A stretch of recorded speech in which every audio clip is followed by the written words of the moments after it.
అందరికీ నమస్కారం. ఈరోజు మీ అందరికీ నేను వినిపించబోయే కథ నిశాని. రచయిత డాక్టర్ బొక్క శ్రీనివాసరావు గారు. ఇక కథలోకి వెళితే, కోర్టు హాల్ అంతా ఏవేవో మాటలతో, ఏ ఒక్క మాట కూడా వినపడనంత గందరగోళంగా ఉంది. అలాంటి హాలులో ఒక్కసారిగా నిశ్శబ్దం ఏదో మంత్రం వేసినట్టు ఆవరించింది. అందరూ ఒకే వ్యక్తి వైపు చూస్తున్నారు. అతను ఆ కోర్టు జడ్జి కాదు. మరి ఎవరిని చూస్తున్నారు?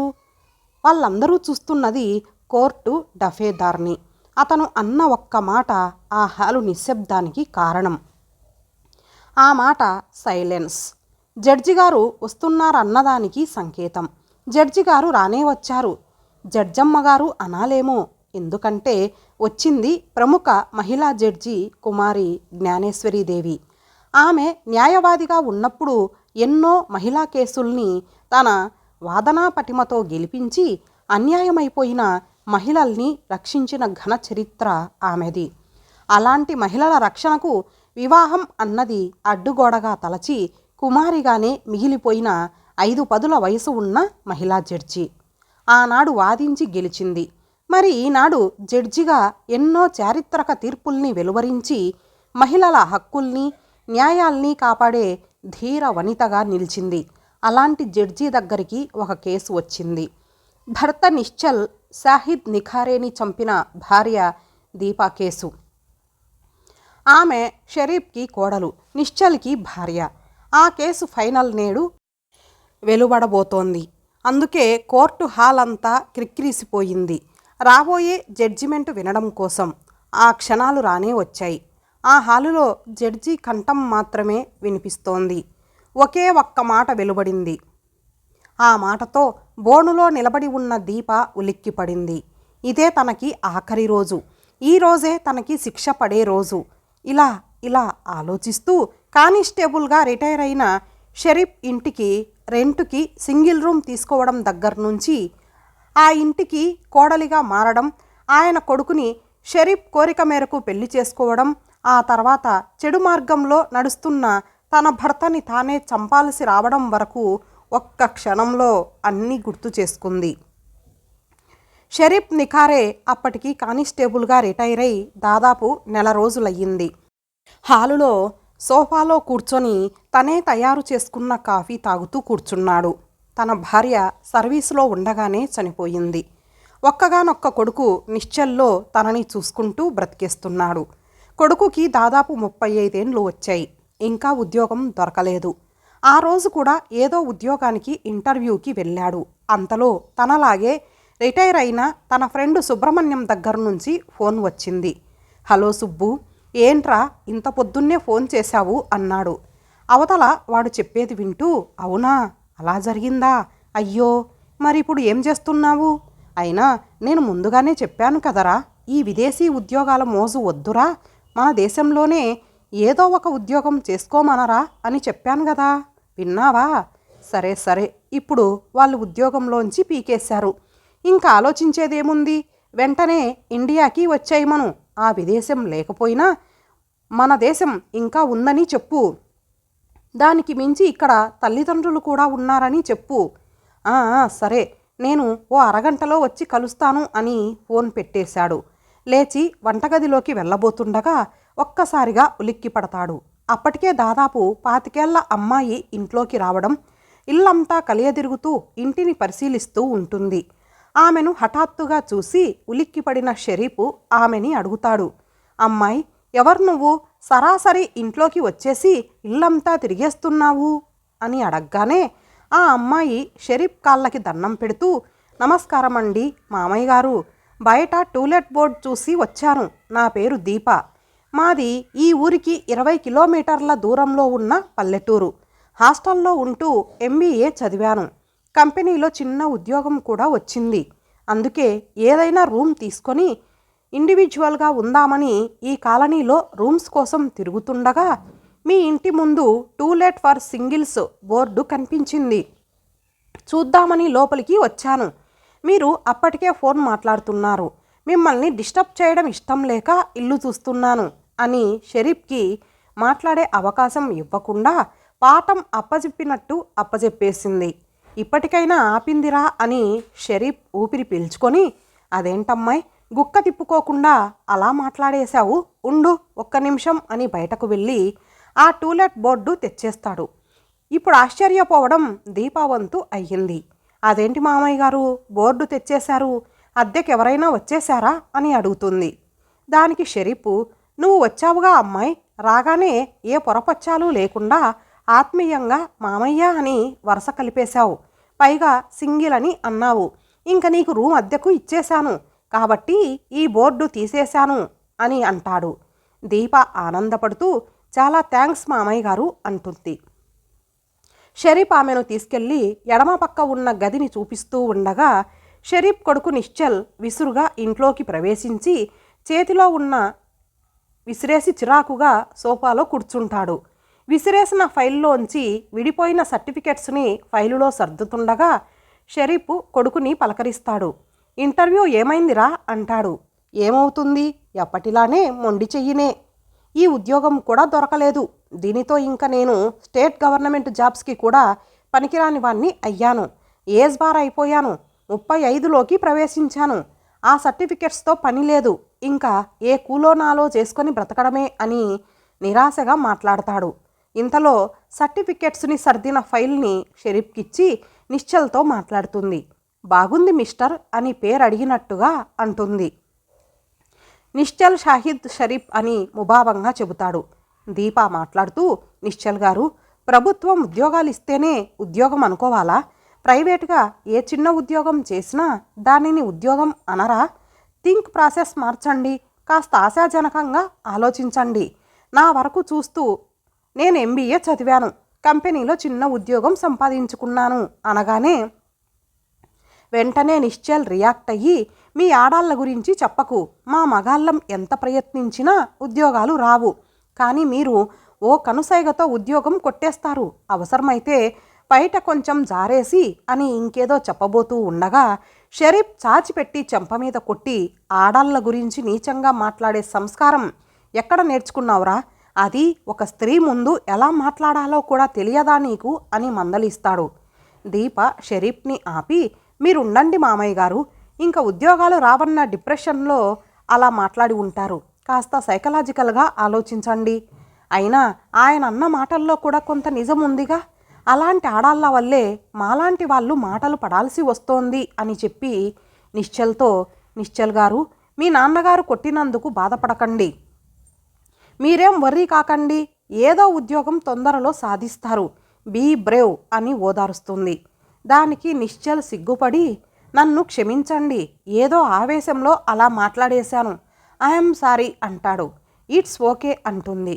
షరీఫ్ దీపని మెచ్చుకుంటూ, మరి సత్యకాలపు అమ్మాయిలా ఉన్నావు, మరీ ఇంత మెతకతనం మంచితనం నేటి రోజుల్లో పనికిరావు, కాస్త కరకుతనం కూడా నేర్చుకోమ్మా అని నేటి కాలపు తీరుని వివరిస్తాడు. దానికి సమాధానంగా దీప ఓ నవ్వు మాత్రం నవ్వుతుందంతే. షరీఫ్ ఆమెని కొడుకుని దీపకి పరిచయం చేస్తాడు. అలా దీప నిశ్చలుల పరిచయం పెరిగి వారి స్నేహం బలపడుతూ ఉండగా ఒకనాడు ఓ సన్నివేశం జరుగుతుంది. నిశ్చల్ వంటి నిండా రక్తపు మరకలతో చేతిలో ఓ కత్తితో హడావిడిగా ఇంట్లోకి ప్రవేశించి బయటికి తొంగి తొంగి చూస్తుంటారు. ఆ సమయంలో దీప షరీఫ్లిద్దరూ టీవీ చూస్తున్నారు. వెంటనే షరీఫ్ దీపని కంగారు పడొద్దని చెప్పి తన కానిస్టేబుల్ వృత్తిలోని మెలకువని గుర్తు తెచ్చుకొని వెంటనే జేబు రుమాలతో వాడి చేతిలోని కత్తిని తీసుకొని నిశ్చల్ని దొడ్డి గుమ్మంలోకి తీసుకెళ్తాడు. తన కొడుకుని ఎలాగైనా కాపాడుకోవాలన్న తాపత్రయంతో, స్వార్థంతో వెంటనే ఆ కత్తిని కడిగేసి కొడుకు వేసుకున్న దుస్తుల్ని కాల్చేసి బూడిదని పక్క చెత్తలో పడేసి వాడిన వేరే దుస్తులు వేసుకొని రమ్మంటాడు. దీపకి ఇదేమీ అర్థం గాక నిశ్చేష్టురాలై చూస్తుంటుంది. నిశ్చల్ తండ్రి చెప్పినట్టు బొమ్మలా చేస్తుంటాడు. వాడు రాగానే వాడి చేతికి కడిగిన కత్తిని ఇచ్చి తన ఇంట్లోనే పెరుగుతున్న ఓ కోడిని తెచ్చి వాడి దుస్తుల మీద కూడా రక్తం పడేలా దాన్ని చంపమంటాడు. నిశ్చల్కి ఏమీ అర్థం కాక తండ్రి చెప్పినట్టే చేస్తాడు. ఇదంతా చూడలేని దీప ఇంటి హాలులోనికి వచ్చేస్తుంది. కొద్దిసేపటికి షరీఫ్ నిశ్చలులిద్దరూ హాలులోకి వస్తారు. ఇందాక హడావిడిగా లోపలికి వచ్చిన నిశ్చల్ ఎలా ఉన్నాడో ఇప్పుడు కూడా అలానే ఉన్నాడు. కాకపోతే తేడా ఉన్నదల్లా రెండు విషయాలు. ఒకటి కత్తికున్న రక్తం కోడి రక్తం, 2 నిశ్చల్ వంటి మీదున్న దుస్తులు తాను బయటి నుండి వచ్చినప్పటివి కాకుండా వేరేవి. వీళ్ళిద్దరూ ఇలా రాగానే బయటి నుండి 2-3 వ్యక్తులతో పోలీసులు వస్తారు. ఆ వ్యక్తులు నిశ్చల్ని చూపించి, ఇతనే సార్ ఆ బిజినెస్ మ్యాగ్నెట్ని చంపింది, అదిగో ఆ చేతిలోని ఆ కత్తితోనే చంపాడు అని చెప్పగానే అతని చేతిలోని కత్తిని స్వాధీనం చేసుకొని నిశ్చల్ని అరెస్టు చేసి తీసుకుపోతారు. తన కొడుకుని తీసుకుపోయాక తండ్రి షరీఫ్ చేయాల్సిన ప్రయత్నాలు చేస్తాడు. అనుభవజ్ఞుడైన క్రిమినల్ లాయర్ని ఏర్పాటు చేసి తన కొడుకు విడుదలకు చేసిన ప్రయత్నాలు ఫలిస్తాయి. ఎవిడెన్స్గా ప్రవేశపెట్టిన కత్తిపై ఉన్నది కోడి రక్తమని, అతని దుస్తులపై ఉన్నది కోడి రక్తమేనని డిఫెన్స్ వాదించడంతో నిశ్చల్ నిర్దోషిగా బయటికి వస్తాడు. కానీ దాని ఫలితం షరీఫ్ని బాగా కృంగదీస్తుంది. తన కొడుకుని రక్షించుకునే ప్రయత్నంలో కోర్టుని తప్పుదోవ పట్టించానన్న అపరాధ భావంతో మంచం పడతాడు. కొడుక్కి పెళ్లి చేస్తే కాస్త దారిలోకి వస్తాడేమో అని భావించి దీపని బ్రతిమలాడుకొని ఒప్పించి నిశ్చల్తో పెళ్లి జరిపిస్తాడు. కానీ దీనికి భిన్నంగా కొడుకు నిశ్చల్ ప్రవర్తన మారిపోయింది. రియల్ ఎస్టేట్ దందాలు చేస్తూ రౌడీ షీట్ కూడా తెరిపించుకున్న కిరాతకుడిగా మారిపోతాడు. దీప ఏం చేయలేక మామయ్యతో చెబుతుంది. కాస్త కోలుకున్న షరీఫ్ తన కొడుకుని సముదాయించడానికి ప్రయత్నిస్తాడు. బిజినెస్ మ్యాగ్నెట్ హత్య కేసులో నిన్ను రక్షించి చాలా తప్పు చేశానురా, నీ మీద రౌడీ షీట్ తెరిచేలా ఎందుకు మారావని నిలదీస్తాడు. దానికి నిశ్చల్ చాలా నిష్కర్షగా మాట్లాడుతూ, నా లక్ష్యానికి చేరుకోవడానికి నేను ఎంతకైనా తెగిస్తాను అని చెప్తాడు. ఏమిటా లక్ష్యం అని దీప అడిగితే, రాజకీయ నాయకుణ్ణి కావడమే నా లక్ష్యం అని నిశ్చల్ జవాబిస్తాడు. అలా కావాలంటే నా మీద రౌడీ షీట్ ఓపెన్ కావడమే నాకు మార్గం, అందుకే ఈనాడు అది కూడా సంపాదించాను. ఇప్పుడు రాబోయే మున్సిపల్ ఎన్నికల్లో కౌన్సిలర్గా సీటు రాబోతోంది. ఆ తర్వాత ఎమ్మెల్యే స్థానానికి ఎదగడమే నా కోరిక. బుద్ధిగా చదువుకొని ఉద్యోగం సాధించలేని అసమర్థుణ్ణి, కానీ అడ్డదారిలో ఎదిగి ఈజీగా రాజకీయ నాయకుడిని అవుతున్నా అంటాడు. దానికి షరీఫ్ అందుకొని, చాలా తప్పుగా ఆలోచిస్తున్నావు, ఇప్పటికైనా మించిపోయింది లేదు అని అంటే, లేదు, నేను అన్నీ నిర్ణయించుకున్నాకనే ఈ దారిలోకి వచ్చాను. ఇది ఒక పద్మవ్యూహం. దీనిలోకి అర్జునుణ్ణి ప్రవేశించినా అభిమన్యుడిలా బలి కావాల్సిందే. తిరిగి రావడానికి మార్గం లేదు. కాబట్టి ఐఆమ్ సారీ, ఈ విషయంలో మనసు మార్చుకునేది లేదు అంటూ విసురుగా వెళ్ళిపోతాడు. రోజులు గడిచిపోయాయి. పరిస్థితులు మారిపోయాయి. కౌన్సిలర్గా ఎదిగిన నిశ్చల్ ఎమ్మెల్యేగా కూడా గెలిచాడు. కానీ కుటుంబ బాంధవ్యాల విషయంలో ఓడిపోయాడు. అలాంటి పరిస్థితుల్లో ఓ రోజున దీప భర్తకి హితబోధ చేస్తుంది. తండ్రి కూడా కొడుకుకి మారమని చెబుతాడు. ఇప్పటికైనా మారండి, ఎలాగూ ఎమ్మెల్యేగా గెలిచారు, ఇప్పుడైనా కాస్త ప్రజలకు సేవ చేసి చేసిన పాపాలకు ప్రాయశ్చిత్తం చేసుకోండి అని నచ్చచెప్తుంది. సరే చేసుకో, ఎవడొద్దన్నాడు అని అంటాడు. అంతలోని నిశ్చల్కి ఫోన్ వస్తుంది. ఎత్తగానే అవతలి కంఠం, ఏమయ్యా ఎమ్మెల్యేగా గెలిచావు, మరి మంత్రిగా ప్రయత్నిస్తున్నావటగా, పార్టీ ప్రతినిధి ఆయన కంపెనీ చైతన్య గ్రూప్స్ ఆఫీస్లో ఉన్నాడు, వెళ్ళి కలువు. ఇంకో విషయం, ఎవరైనా ఫ్యామిలీ టైపు స్త్రీని తీసుకొని వెళ్ళు, పని సులువుగా అయిపోతుంది అని చెబుతాడు. దానికి నిశ్చల్, అవునా, మంచి సలహా ఇచ్చారు, అలాగే వెళతాను.